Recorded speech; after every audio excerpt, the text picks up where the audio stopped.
berbohong. Bahwa ada DPR berbohong, DPR mencoba memanipulasi putusan MK dan sebagainya, itu kebohongan dibuat oleh lembaga rakyat ya. Tapi pemerintah jangan berbohong. Bahwa ada 1-2 unsur pemerintah, pimpinan pemerintahan yang berbohong, itu tidak menggambarkan seluruh pemerintahan berbohong. Tapi kali ini kementerian yang kita hargai bersama, saya 34,5 tahun mengabdi di sana, itu ternyata berbohong. Kebohongan pertama, saudara boleh catat. Kebohongan pertama adalah menyatakan, Pak Beni, saya tolong dibantu Pak Beni ya, saya tolong benar-benar, saya tadi lupa, tolong dibantu nanti Bapak berkenan untuk dua surat Pak. Surat pertama itu tolong Bapak apa namanya, ditayangkan Pak, izin. Saya tidak memerintah Bapak ini, saya tahu Bapak orang besar, tapi saya minta tolong. Tadi saya lupa Pak, supaya kawan-kawan ini mendapat informasi yang utuh, penuh, dan kita tidak berbohong pada mereka. Ibu Bapak sekalian, di dalam surat pertama nanti yang akan ditayangkan oleh Pak Beni, saudara akan melihat bagaimana kebohongan itu dibuat secara sistematis. Kebohongan yang mengatakan bahwa itu bunuh diri. Padahal saudara sekalian yang saya hormati, saya muliakan, bunuh diri itu adalah peristiwa kematian tidak wajar. Karena dia kematian tidak wajar, bunuh diri itu adalah menjadi subjek dari proses kepolisian. Ada proses sidik-lidik di sana. Dan yang akan menentukan bahwa ini bunuh diri. Bunuh diri itu ada pembunuhan yang dilakukan oleh diri sendiri. Itu bunuh diri. Jadi Bapak sekalian, bunuh diri itu ternyata harus, Ibu Bapak sekalian, bunuh diri itu ternyata harus dinyatakan oleh kepolisian bahwa ada bunuh diri. Tentu dibantu dengan forensik medicine. Bukan dinyatakan oleh orang per orang yang tidak melakukan proses apa-apa sebelumnya. Kalau itu kita menyatakan, apalagi dituangkan dalam surat resmi, itu pembohongan.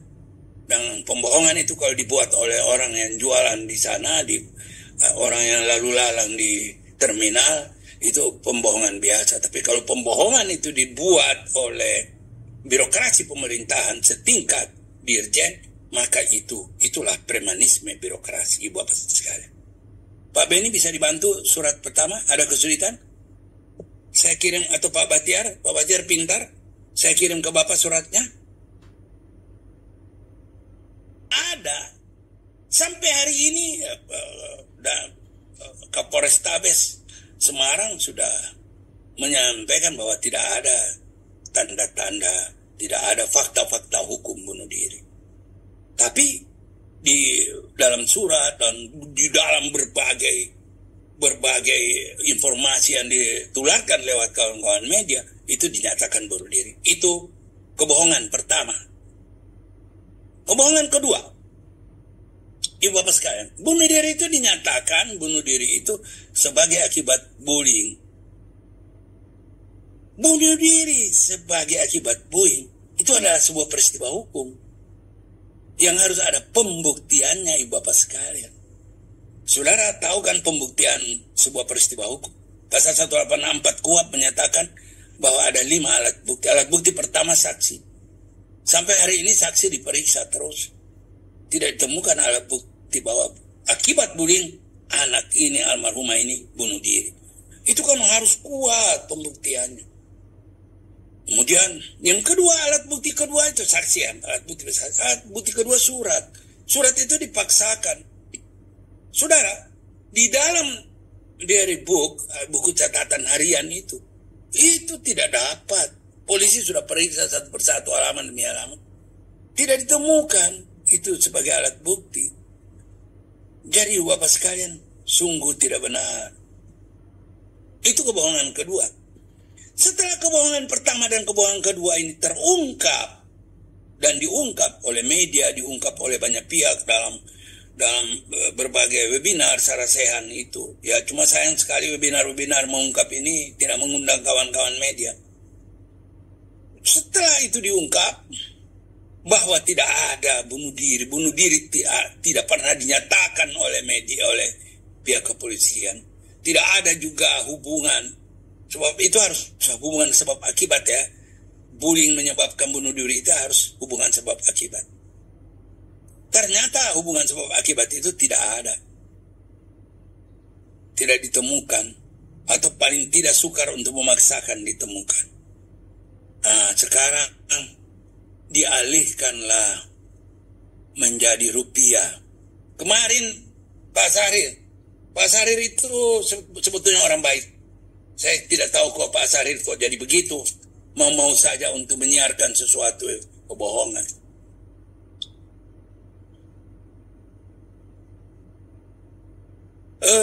Menyatakan bahwa ada media menulis bahwa atas keterangan Pak Sarir, juru bicara Kementerian Kesehatan, yang hari ini ada Direktur Rumah Sakit Fatmawati. Sebelumnya beliau adalah Direktur Rumah Sakit Sulianti Saroso, pernah menjadi pejabat Direktur Rumah Sakit Persahabatan, ahli paru, ya temannya Pak Bahtiar, orang baik sebetulnya. Menyatakan bahwa ada 40 juta. Ibu bapak sekalian, ini juga kebohongan yang luar biasa. Ini puncak kebohongan. Dan ini yang membuat orang semua sedih. Seorang mewakili kementerian, entah disuruh oleh siapa, ditekan oleh siapa, mau menyebutkan sesuatu yang berbohong, yang sama sekali tidak punya nilai material, tidak punya nilai-nilai material, substansi itu tidak ada, dan kemudian bisa diputar balik menjadi sebuah berita yang berbohong. Ini sangat berbahaya Bapak sekalian. Menurut saya sudah sampai pada tingkat premanisme birokrasi ini sudah sampai pada tingkat yang sangat mengkhawatirkan. Karena kebohongan itu dari atas. Saya ingin perlihatkan pada saudara kebohongan yang dilakukan dan kemudian dituangkan dalam surat. Kang Hadi bisa dibantu, Kang Hadi? Dekan kedokteran, dekan Fakultas Kedokteran FK Undip. Saudara lihat suratnya, penghentian sementara aktivitas klinis. Beliau adalah dekan, juga adalah seorang spesialis bedah onkologi, bedah tumor, bedah kanker ini. Bapak, saya bacakan pada saudara, menindaklanjuti surat Dirjen nomor sekian tanggal 14 Agustus, ini nomor sangat terkenal, D44137, tanggal 14 Agustus, hal pemberhentian program anestesi Universitas Diponegoro di Rumah Sakit Karyadi, dan berdasarkan dugaan kasus perundungan pada PPDS program studi anestesi dan terapi intensif. Bersama ini sampaikan bahwa aktivitas klinis saudara sementara diberhentikan untuk menghindari konflik kepentingan sampai dengan proses penanganan kasus tersebut selesai dilakukan. Jadi saudara, ini adalah surat pribadi, dikirimkan kepada pribadi sebagai dokter bedah onkologi, diberhentikan bekerja ya aktivitas klinis di Rumah Sakit Karyadi. Maklum Rumah Sakit Karyadi adalah milik dari Kementerian Kesehatan. Saudara lihat, pemberhentian hanya untuk menghindari konflik kepentingan. Jadi kalau menghindari konflik kepentingan berarti ada saudara, berarti ada kekhawatiran terjadinya konflik kepentingan. Nah, ini luar biasa ini Bapak sekalian. Padahal beliau itu tidak mungkin diberhentikan atau tidak mungkin dipisahkan sebagai seorang dekan. Sebagai seorang dekan tidak mungkin dipisahkan. Ini saudara lihat, sebagai dekan dikhawatirkan dia membuat keputusan yang ada konflik kepentingan. Saudara lihat seperti ini. Ini surat kedua ya, ini surat kedua 28 Agustus. Surat pertama sudah ketemu Pak? Surat pertama, terima kasih Pak Beni. Surat pertama 14 Agustus. Ya ini Ibu Bapak sekalian bisa digedein dikit Pak. 14 Agustus ini surat dikirim ke Direktur Rumah Sakit Karyadi. Pemberhentian program anestesi Universitas Diponegoro di RSP Dr. Karyadi. Sehubungan dengan dugaan terjadinya perundungan di program studi anestesi Universitas Diponegoro yang ada di RSP Dr. Karyadi yang menyebabkan terjadinya bunuh diri. Ibu Bapak lihat, menyebabkan terjadinya bunuh diri. Ini pernyataan pada salah satu peserta di program studi anestesi, maka disampaikan kepada saudara untuk menghentikan sementara program studi anestesi di RSP Dr. Karyadi sampai dengan dilakukannya investigasi dan langkah-langkah yang dapat dipertanggungjawabkan oleh jajaran direksi Rumah Sakit Karyadi dan FK Undip. Penghentian program studi sementara tersebut mulai tanggal surat ini dikeluarkan. Tolong ke bawah Pak, kita lihat siapa preman birokrasi, siapa birokrat yang bertindak sebagai preman ini. Saudara bisa lihat, Dirjen Pelayanan Kesehatan. Ibu Bapak sekalian, yang pertama yang saya ingin sampaikan pada saudara, di sini ada pernyataan menyebabkan terjadinya bunuh diri. Ini penting. Pernyataan menyebabkan terjadinya bunuh diri. Jadi bunuh diri itu sudah dijadikan sebagai sebuah keputusan. Jadi seolah-olah ini sudah ada keputusan bahwa ini akibat bunuh diri. Padahal tadi saya sudah sampaikan pada saudara bahwa bunuh diri itu adalah sebuah peristiwa kematian yang tidak wajar, dan itu subjek proses sidik lidik. Karena banyak bunuh diri itu Ibu Bapak sekalian menggunakan tangan almarhum atau almarhumah itu, kemudian orang lain yang membunuh. Seperti itu mengapa dia menjadi subjek untuk dilakukan proses sidik lidik. Kemudian yang kedua Ibu Bapak sekalian, ini sangat penting. Kewenangan, kapasitas untuk menghentikan sebuah program studi bukanlah ada di Kementerian Kesehatan. Kewenangan itu ada di Kementerian Dikbud. Karena prodi itu, izin prodi itu ada di izin prodi itu ada Direktorat Kelembagaan Ditjen Dikti. Itulah yang melakukan kajian terhadap boleh tidaknya dibuka sebuah prodi baru sekaligus menutup prodi lama. Bahwa penutupan prodi itu oleh Menteri Kesehatan, Dirjen atas nama Menteri Pendidikan, tapi itu kajiannya oleh Direktorat Kelembagaan. Itu yang lupa. Itulah sebabnya kawan-kawan menyebutkan sebagai premanisme birokrasi. Artinya preman itu kan mengambil hak orang lain. Nah ini mengambil hak orang lain. Ibu Bapak sekalian, itu dua hal. Monggo Pak, bisa di itu Pak, izin bisa dicabut kembali ya. Ibu Bapak sekalian, itulah dua hal yang saya sebut sebagai kebohongan pertama dan kebohongan kedua, yang saat ini tidak disebut-sebut lagi. Karena sudah ketahuan bohongnya, sudah tidak disebut-sebut lagi. Sudah tidak ada lagi menteri menyebut bunuh diri, karena sudah ketahuan bahwa itu membohongi. Dan publik ini dibohongi. Ya kalau ada Dr. Syahrir bicara, Dr. Nadia bicara mewakili institusi resmi kementerian, ya orang percaya. Kawan-kawan media kan mengutip, tidak salah juga, karena itu juru bicara resmi. Tapi materinya itu kebohongan, Ibu Bapak sekalian. Saya sudah sampaikan pada saudara, suratnya sudah dilihat. Ternyata bunuh diri itu tidak seperti yang disampaikan dalam surat. Nah, saya akan menyampaikan apa langkah kita. Saya akan menyebutkan ada beberapa langkah, ada 3 langkah yang kita lakukan sehubungan ini. Tapi sebelum sampai ke sana, saya akan masuk pada hal ketiga. Mengenai hal kedua, bullying itu prosesnya sedang berlangsung. Monggo, apakah ada bullying atau tidak, itu proses sedang berlangsung. Jadi proses yang ada sekarang adalah proses untuk mencari apakah ada bullying atau tidak di Karyadi. Silahkan, proses itu harus memang jalan. Saya juga setuju tidak boleh ada bullying. Dimanapun juga, tidak hanya di Karyadi, dimanapun juga. Saya juga setuju, Boeing tidak boleh ada di Akpol, tidak boleh ada di STPDN, tidak boleh ada di mana-mana. Karena Boeing itu menggambarkan pribadi yang tidak mencuri, yang tidak lengkap.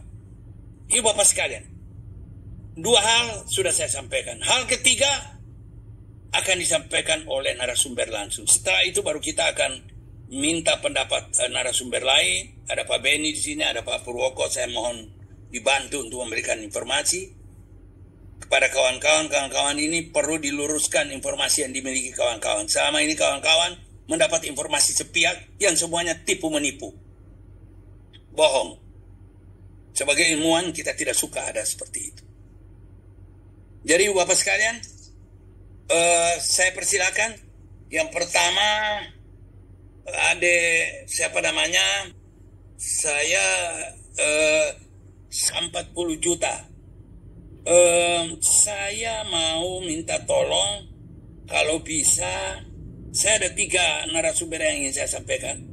Saya ada 3 narasumber yang ingin saya sampaikan. Yang pertama siang ini, yang pertama adalah saya mengundang Dr. Firda. Dr. Firda ini adalah angkatan 77, masuk Fakultas Kedokteran. Beliau adalah seangkatan dengan almarhumah dan juga masuk di seangkatan waktu masuk di anestesi, sehingga beliau sangat tahu persis. Saya akan memberikan pertanyaan-pertanyaan pada beliau. Apakah nanti Dr. Firda bisa Anda membuka sejenak saja, nanti setelah itu Anda tutup kembali, monggo. Dokter. Izin benar dokter, satu angkatan dengan almarhumah. Halo, suara saya terdengar dokter? Bu Firda, iya. Ya, suara sangat-sangat bagus, sangat bagus. Bu Firda, nun saya Bu Firda, untuk sebuah kebenaran, untuk sesuatu yang kita junjung tinggi dalam profesi mulia ini, profesi yang kita luhur, profesi luhur, Nobel profession ini. Saya ada beberapa pertanyaan untuk Bu Firda. Bu Firda, memang Anda waktu angkatan pertama atau angkatan kedua atau entah kapan sampai kapan, Anda memang dipungut uang? Izin tidak benar dokter. Adanya pemalakan atau pungutan dari senior itu tidak benar dokter. Tapi ada pemungutan dana ada? Untuk pemungutan dana itu kolektif kita bersama satu angkatan dokter. Untuk nominalnya juga sesuai kesepakatan dari satu angkatan dokter. Tidak ada patokan harga untuk kumpulan satu angkatan itu per bulannya berapa dokter. Jadi maaf ini satu angkatan Anda berapa orang deh? Izin ada 11 maaf, sementara Anda menjawab dulu pertanyaan. Oh, 11 orang. Sementara menjawab pertanyaan saja dulu supaya terstruktur, tidak kesana kemari. Ada 11 orang. Dari 11 orang itu berapa dipungut satu bulan deh? Izin tidak ada 500.000? Pungutannya dokter. Iya, sesuai dengan 1 juta. Kebutuhan. Sesuai kebutuhan. Memang pungutan itu dipakai untuk apa? Dipakai untuk apa pungutan? Maaf, kalau boleh saya tahu dipakai untuk apa? Untuk kebutuhan operasional kita sendiri satu angkatan dokter, sama untuk biaya makan dokter. Biaya makan. Makan siapa deh ini? Maaf, saya mau nanya ini. Jangan marah. Makannya ini makan siapa? Untuk makan malam siapa yang makan? Para residen dokter, semua residen dokter. Dari angkatan saya sampai semester 8 dokter. Oh, jadi untuk makan ya, memang makan kan harusnya dapat dari rumah sakit. Dulu waktu saya kan juga residen dulu deh. Walaupun saya residen 87, itu saya residen di Undip. Itu saya kan makan dapat dari rumah sakit. Memang Anda tidak dapat makan? Izin untuk makan malam tidak dapat dokter. Makan malam tidak dapat? Pada saat saya semester 1 itu tidak disediakan makan malam dokter. Makan siang dapat? Makan siang dapat, tapi dengan jumlah terbatas. Karena residen yang ada di Karyadi kan yang di dalam opat bukan cuma residen anestesi. Ada residen bedah, residen mata juga, residen THT. Dan kadang juga kita tidak kebagian dokter.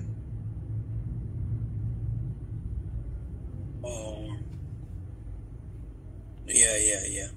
Terus ya makan ya, memang Anda harus makan bergizi dong, karena Anda kan kerja. Memang benar kerja 24 jam itu memang benar deh. Benar dokter. 24 jam itu maksudnya sampai jam berapa deh? Jam 10, jam 12 begitu, malam. Sampai besok paginya lagi bisa dokter, dan disambung besok pagi lagi. Masih kerja, ya. Masih kerja. Ya, saya tahu deh, saya tahu deh, saya juga dokter deh. Saya tahu bahwa anestesi itu kan tergantung. Kalau operatornya ngoperasi pasti juga minta anestesi. Anestesi kan menidurkan orang, pasti anestesi melayani, tidak pernah menolak. Saya ngerti itu deh, saya ngerti. Jadi berarti ada operasi sampai malam, ada operasi sampai pagi, dan anestesi melayani. Dokter operasi kan setelah operasi kan pergi. Dokter anestesi kan tidak pergi, masih ngopeni pasien. Nah, ini juga perlu diberitahu. Mengapa dokter anestesi itu masih berada di ruangan atau masih berada di rumah sakit setelah operasi selesai. Oke, jadi memang angka 40 juta itu dapat dari mana deh?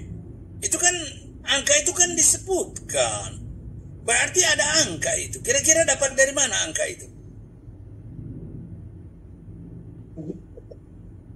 Yang untuk angka 40 juta itu belum tentu 40 juta dokter. Kemarin waktu angkatan saya itu kumpulannya satu bulan kisaran 15-20 juta dokter.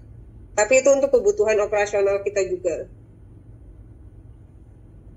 Dan itu hanya dikumpulkan di 6 bulan pertama dokter. Setelah itu sudah tidak ada lagi dokter. Iya. Memang orang angkatan pertama kan selalu di mana-mana seperti itu deh. Di tempat saya juga begitu. Yang kita ditanggung oleh angkatan pertama. Angkatan pertama sudah tahu. Saya akan nanti besok-besok saya akan bekerja, makan, saya dikumpulin, disuruh fotokopi dan sebagainya. Itu ada memang ya. Oke. Benar ya, tidak ada 40 juta itu tidak ada ya. Saya sebetulnya tidak mau kemana-mana. Saya hanya mau cek apakah benar, karena Anda memang benar angkatan beliau dan Anda memang benar pelaku sejarah, maka benar Anda tidak ada itu 40 juta. Jadi ini kebohongan ketiga. Saya sedang mengurut kebohongan. Saya tidak senang dokter berbohong. Saya mengajarkan, saya dosen etika. Di kelas-kelas saya mengajarkan etika. Tidak boleh berbohong. Salah boleh, tapi tidak boleh berbohong. Itu selalu saya tekankan. Nah, hari ini saya juga menekankan di ruangan ini, menanyakan pada Ade ini, apakah benar ada pungutan sampai 40 juta. Tapi kok bisa beliau mendapat angka 40 juta itu dari mana? Oke lah, itu mungkin Anda tidak perlu jawab itu. Kawan, dalam diskusi nanti kita akan bersama mendengarkan. Selesai dengan Ade ini, saya mau dulu bertanya kepada kawan yang berikutnya. Siapa yang berikutnya ini yang saya akan nanya ke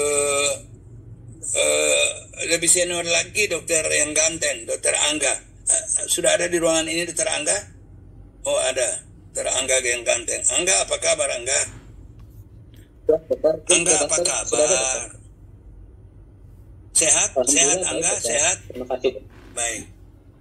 Alhamdulillah sehat. Angga sudah berkeluarga belum? Dokter Angga sudah berkeluarga belum? Alhamdulillah sudah, dokter. Putranya pinten, Mas? Alhamdulillah sudah, dokter. Ya, anak berapa? Belum ada, dokter. Oh, belum ada. Harus rajin. Belum ada, dokter. Ya, malam itu rajin bangunnya. Oke? Mas Angga, terima kasih, dokter. Pertanyaan yang sama. Saya mohon, berarti Anda lebih senior ya? Anda lebih senior.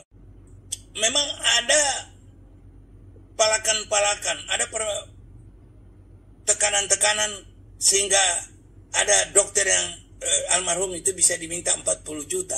Tadi dokter siapa tadi? Maaf, dokter Firda mengatakan bahwa itu hanya dikumpulkan selama 1 bulan. Selama angkatan pertama. Setelah ada angkatan berikutnya lagi, angkatan ini udah bebas naik ke angkatan kedua, angkatan pertama bebas yang bermain. Pertanyaan saya, memang angka 40 juta itu dapat dari mana? Angka 40 juta itu sebenarnya itu kan di kemarin ada media, ada konferensi pers, ada penyampaian juga ke media bahwa almarhum itu dipalak sampai 40 juta. Itu kira-kira menurut Anda dari mana itu angka 40 juta? Ya itu saya pastikan dokter selama menjalani pendidikan selama menjalani pendidikan 3 tahun di Karyadi itu tidak ada pemalakan dari pihak manapun sehingga terjadinya uang keluar sebanyak itu dok. Dalam jumlah berapapun itu tidak pernah dibenarkan dan tidak pernah terjadi dok. Jangan terlalu ideal juga Pak. Angkatan pertama itu ditarik dana enggak? Untuk biaya makan, biaya fotokopi atau biaya-biaya lain? Benar dokter, ditarik biaya dokter. Berapa nariknya? Nariknya itu sekitar 10 juta dokter. Per apa itu? 10 juta per orang? Ya beda-beda dokter. Iya, itu per orang. Per orang enggak. Maksud saya 10 juta itu per orang. Itu untuk berapa lama? Selama 1 semester, Dok. Iya. Selama 6 bulan. 1 semester. Gitu. Selama 6 bulan, ya itu.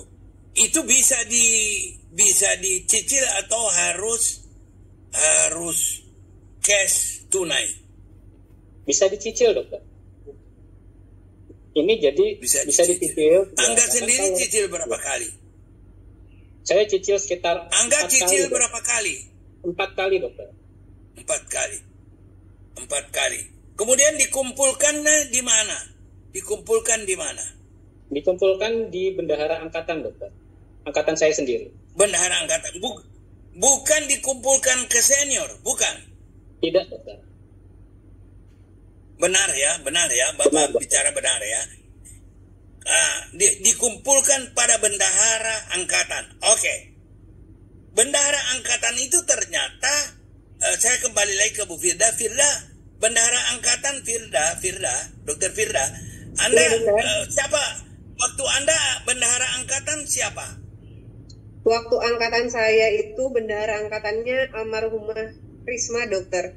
Selama 3 bulan pertama itu almarhumah Risma yang menjadi bendahara angkatan saya. Tapi kemudian setelah 3 bulan si almarhumah ini hilang dan tidak masuk lagi, dokter, sampai semester 1 selesai. Jadi itu bendaharanya berganti ke Pak Bayu waktu itu, dokter. Karena almarhumah tidak masuk lagi. Oke. Iya, oke. Jadi saya mendapat informasi ini, saya perlu cek ke Firda karena Firda seangkatan. 40 juta itu adalah jumlah dana yang terkumpul dari 11 orang ini. Jadi dana 40 juta ini adalah dana 11 orang. Bukan dananya almarhum, tapi diputar balik sedemikian rupa menjadi dana almarhum. Jadi ini ibu bapak sekalian, kawan-kawan media, coba lihat jahatnya pembohongan publik. Jadi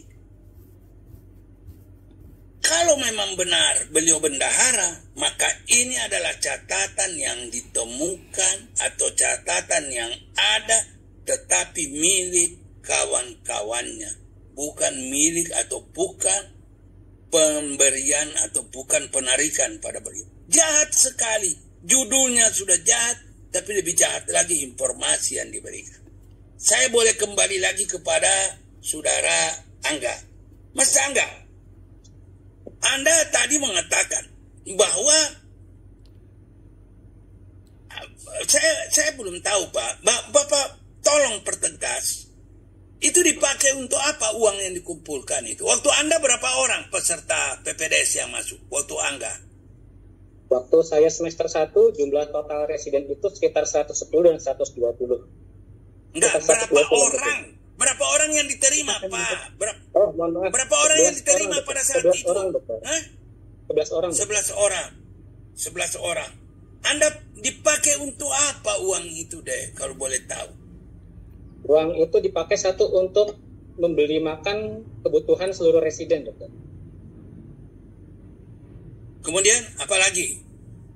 Lalu untuk membayar kontrakan, dokter. Kontrakan siapa, Dek? Kontrakan kami, dok. Kami satu angkatan itu mengontrak, dokter. Jadi kita mengontrak rumah dengan jumlah kamar yang banyak, itu kami kontrak untuk kebutuhan kami sendiri. Kenapa harus kontrak sama-sama, Dek? Yang pertama, kita kebanyakan dari luar kota, dok, satu angkatan, dok. Jadi tidak sempat datang untuk mencari kosan. Kebetulan yang asal Semarang bisa membantu untuk menyediakan fasilitas. Yang kedua, kita bisa saling mengingatkan agar tidak terlambat ke rumah sakit, dok, karena jadi ada yang membangunkan, dokter. Ya. Kalau terlambat juga digebukin juga kan, Pak ya, kalau terlambat. Benar. Iya. Oke. Saya kira cukup dengan narasumber ini. Terima kasih. Saya kira